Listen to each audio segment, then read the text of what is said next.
Bonjour, bienvenue dans William's Kitchen, je suis William et aujourd'hui c'est la dernière recette que je vais tourner aux États-Unis, donc je suis un petit peu triste, j'aimerais bien rester plus longtemps, mais c'est justement l'occasion de vous montrer comment faire un key lime cheesecake, puisqu'en fait notre famille adore le key lime pie, c'est vraiment le dessert préféré de ma soeur, de ma mère, de mon père.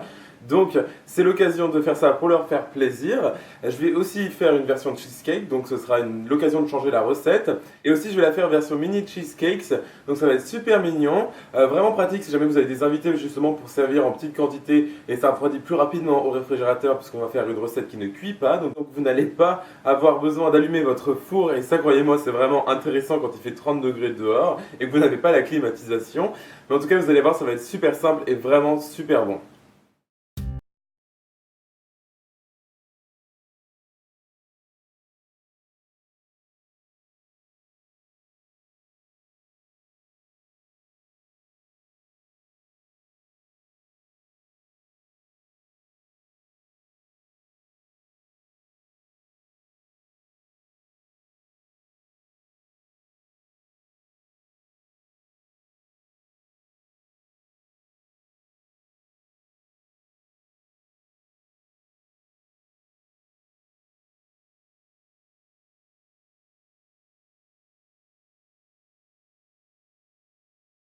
Pareil cheesecake, nous aurons besoin justement de 300 g de Philadelphia.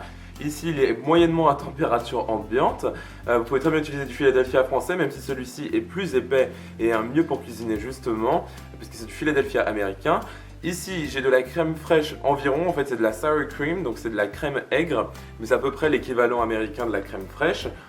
Donc j'en ai ici 130 g. Ici, j'ai 120 g de lait concentré sucré. Ici j'ai 3 citrons verts, je vais utiliser le zeste de 2 citrons verts et on verra pour le jus, je vous dirai la quantité que je vais mettre dedans. Ce sera justement en fonction de mes citrons verts, s'ils sont juteux ou non. Ensuite je vous conseillerais d'utiliser justement de la gélatine en poudre pour cette recette si jamais vous utilisez du Philadelphia en France, puisque évidemment c'est impossible de trouver du Philadelphia américain puisque la recette est différente. Mais je vous conseille justement d'utiliser soit du fixateur à chantilly, soit un type de gélatine, donc que ce soit de la gélatine en feuille ou de la gélatine en poudre pour que votre cheesecake se tienne bien en refroidissant au réfrigérateur. Dans mon saladier ici, je vais mettre mon cream cheese, donc mon Philadelphia, et je vais battre le tout avec un batteur électrique.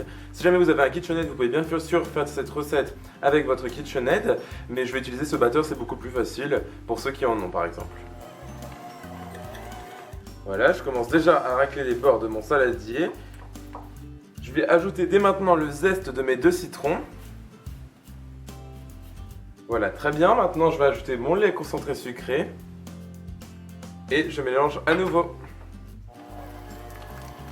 J'ajoute maintenant ma crème. Et je bats à nouveau. Voilà, je vais maintenant ajouter mon jus de citron vert. Donc ici, j'en ai environ 40 ml. Vous en mettez autant que vous voulez. Mais en tout cas, ça donnera un goût assez important de citron vert. Et c'est vraiment ce qu'on cherche ici. Et voilà, donc c'est parfait, mon appareil est bien épais comme vous pouvez voir, donc c'est génial. Il est bien léger en même temps avec plein de bulles d'air dedans. On voit les morceaux de citron vert, c'est parfait. Alors j'ai ici ma plaque de cupcakes où j'avais mis mes graham crackers, donc ma croûte de base d'un key lime pie ou d'un cheesecake traditionnel.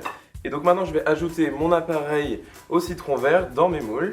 Et voilà, donc c'est parfait. Donc maintenant je vais laisser reposer mes mini cheesecakes dans mon réfrigérateur pendant environ 6 heures, c'est vraiment le temps minimal. Vous pouvez les mettre 4 heures, mais c'est pas sûr qu'ils soient bien épais. Toute une nuit, c'est encore mieux, puisque vous là, maintenant, je vais attendre que mon cream cheese revienne bien solide et que mes cheesecakes donc prennent au réfrigérateur. C'est aussi important de les laisser reposer au réfrigérateur si vous utilisez de la gélatine, bien évidemment. Et donc, je vais mettre le tout au réfrigérateur et on pourra ensuite s'attaquer à notre topping à la crème fraîche. Et ensuite, on va décorer nos cheesecakes. Alors j'ai ici 2 cheesecakes comme vous pouvez voir que j'ai déposé dans mon assiette. Je les ai en fait mis au congélateur pendant 1 heure environ et ensuite je les ai démoulés avec un peu d'eau tiède. Donc j'ai mis ma plaque à cupcakes dans de l'eau tiède pour justement décoller la graisse autour de mes cheesecakes. Et donc je les ai ensuite démoulés très facilement comme ceci et je les ai posés sur une assiette.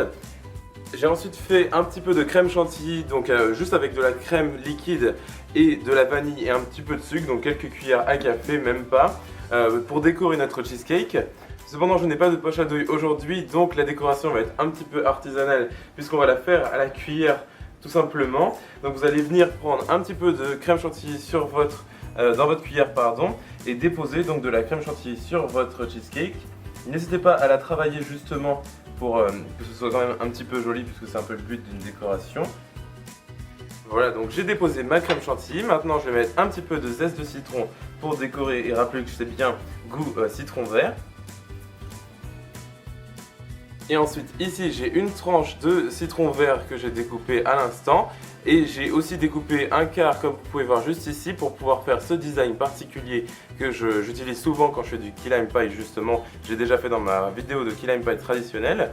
Et donc je vais poser ensuite ma tranche de citron vert comme ceci sur le dessus de mon cheesecake, aussi simplement que ça. Sinon vous pouvez juste mettre des quarts ou des petites tranches de citron vert sur votre cheesecake pour le décorer plus simplement. Et donc voici, je fais ça sur le deuxième et mes cheesecakes sont prêts. Alors j'ai ici un petit cheesecake tout mignon, tout petit dans mon assiette. Ils se sont un peu seuls, je pense que j'aurais dû en rajouter un deuxième parce que de toute façon j'en mangeais plus qu'un. Mais en tout cas, comme vous pouvez voir, on a vraiment une texture très crémeuse. C'est parfait. C'est super bon. Franchement, tout va super bien ensemble. La couche de chantilly est vraiment importante dans ce dessert, je tiens à le préciser. Ça sert non seulement de décoration, mais ça a juste aussi un côté crémeux et qui n'a pas le goût de citron et qui compense bien avec la partie citronnée justement. Tout va super bien ensemble, c'est vraiment parfait. J'aurais bien aimé quand même faire la décoration avec une poche à douille, puisque là je trouve ça pas terrible, mais bon. Franchement, c'est aussi simple que ça. Vous pouvez très bien faire la décoration avec une cuillère à café si jamais vous voulez faire simple et rapide, mais vous pouvez très bien faire ça avec une poche à douille, ce sera encore plus joli. Je vais sûrement le refaire cette recette chez moi avec une poche à douille, donc ce sera l'occasion de vous montrer comment le faire justement dans une vidéo courte comme sur Snapchat ou Instagram où vous pouvez me retrouver. D'ailleurs les liens sont dans la description de cette vidéo. Je suis aussi sur Facebook et Twitter, donc les liens sont encore une fois dans la description de la vidéo, ainsi que les ingrédients pour cette recette. Si jamais vous voulez refaire justement ces cheesecakes, et n'hésitez pas à mettre un pouce bleu si jamais vous avez aimé cette vidéo, et moi je vous revois dans la prochaine. Salut!